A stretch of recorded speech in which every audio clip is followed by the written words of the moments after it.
Saints, for all the crap online church talks about, like church, you'll never see people in church obsessed with their enemies getting theirs, or with people who have come against them getting theirs. You know, it's just like in the Bible where God said blessing, so people are like, where's my blessing? Well, God said vengeance is mine, so people are like, where's my vengeance? But don't be like the early Jews who saw Jesus and were like, that's not Messiah, because if he was Messiah, he would be killing all of our enemies right now. He would be killing the Romans right now. And they crucified him because it wasn't what they expected, because Jesus came to teach us about grace and love and walking in peace. And they hated him for that. And I'm gonna be real, they still hate him for that today.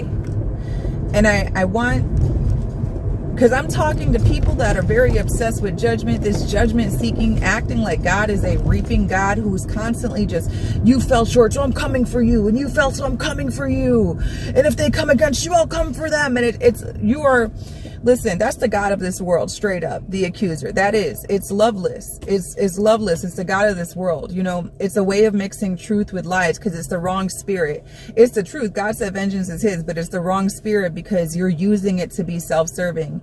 And, you know, the Lord shows me certain things, you know, things come across my purview, and I have to speak on them because you're in danger.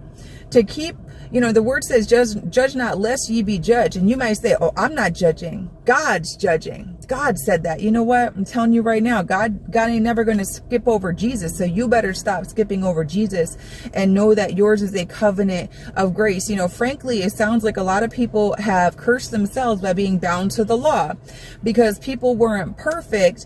And you're saying they're not under grace because God's judging them.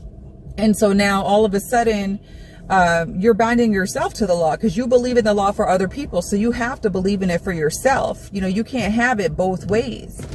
And frankly, there's so much grace that needs to be shown to people and forgiveness, but it's an evidence. All this judgment seeking is an evidence that a lot of people don't have the Holy Spirit, have never forgiven others. Therefore, you're not truly forgiven. Are not walking in grace, or not walking in love. I'm telling you, the bitterness for anybody with discernment is so loud. It speaks louder than any of these videos. The bitterness is so loud. And for those of you with platforms that may come across this word, you know, you are leading people to hell. You're leading people to hell because that's the same demon giving all these people who are willing to speak out, because the same demon will whisper in your ear and say, your enemy's getting judgment. God's doing it right now. Tell everybody. And people, you know, if you don't test the spirit, you speak that out. And so he goes and tells the next person who's willing to speak that out. And now all these people, oh, God's having judgment. But you know what? You'll never hear Jesus talking like that, will you? No. You're called to preach the biblical. I don't care if you're a pastor or a prophet or what the heck you are. If you didn't hear the disciples preaching that way, if you didn't hear Jesus talking that way, why would you talk that way and sound so self-righteous that you sound just like a Pharisee? So you're saying that people that came against you is worse than you've sinned? There's so many people casting stones. Jesus was the first person to say, let he who is without sin cast the first stone. Anybody who's been forgiven much loves much. That's Luke 7. Okay. So it just goes to show, honestly, that when you know true forgiveness, you know mercy and humility and being at the Lord's feet, you know what a piece of crap you are, void of the Holy Spirit. You could never sit there pronouncing judgment on so many people. Yeah, you could easily sit there and lie. Well, God said, I didn't say judgment, but no, he didn't. No, he didn't. And he certainly didn't tell someone who was so loveless that they were going to go tell a whole bunch of more people.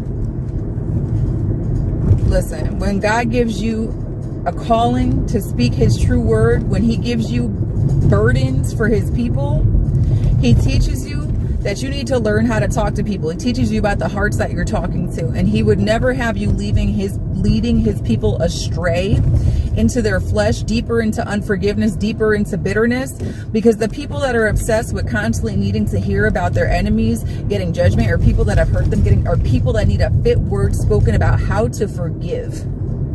And the fruit of forgiveness is that you don't even want enemies to get theirs. You want them to have the truth, the love and truth of Jesus Christ. And you cannot in the same breath say, oh, but I want them to find Jesus, but yeah, they need to get their punishment first. And the same people hearing this right now be like, oh, well, some people need to get their punishment first before they find Jesus. You listen, the Lord done heard it all.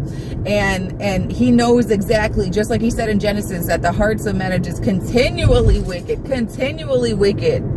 This is why vengeance does not belong to you, because you nor I am fit to hold judgment and to walk in love. You're not fit to walk in that. And you know what? And don't come for me, because listen, all my life I had to fight. I done had people, that's my story too. I had people come against me my whole life. But because the fact that I'm not perfect, I know that I'm the last person to throw a stone. I know that these are the same people that need Jesus Christ. And how dare anybody come out here and talk to God's sheep with a filthy mouth to say, oh, they about to get theirs. Oh, but don't think about it. I actually watched a video like that recently. Somebody was like, yeah, your enemies are about to get it. But don't think about it. You know, don't think about it though. Your enemies are about to get in big trouble, but don't think about it. Like, you just sat there for 20 minutes telling people, like leading people into their flesh and pride, feeling all good inside. Outside, they're like, yep, I hope they find Jesus. But inside, they're like, yeah, get theirs. And you got to know that, because God gives you that knowing by the Holy Spirit. The hearts that you're dealing with, the vast majority of Christians out here are not mature Christians, and you can't be leading them deeper into their flesh like that. It's the second time I had to record this, because clearly, like, my spirit gets really provoked by this, because we're all called to forgive. Like, do you understand that if you don't forgive, that God doesn't forgive you? Is that what you want for your brethren? Is that what you want for yourself? People need mercy preached out here. Okay, yes, God is a just God, but it ain't none of your business. It's none of your business. People be cherry picking. I want the blessings and I want the judgment. You know what that is? That's your flesh out of control.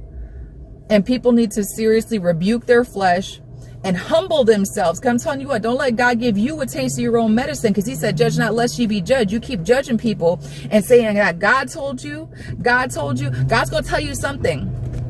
I think a lot of people need to go back to their prayer closet and don't come out until you can come out with some love, because bitterness is speaking loudly. The immaturity, straight up, the Bible was like, you can prophesy, you can do all the things and have all the gifts, but if you're without love, you're nothing. You're nothing. Depart from me, I never knew you. Is that where you want to lead people? Is that what you want for yourself? We got to come up out of this mindset, because this is why Christians have such a bad reputation, because of this self-righteous attitude. Like, you didn't do nothing wrong, everybody else is going to get it.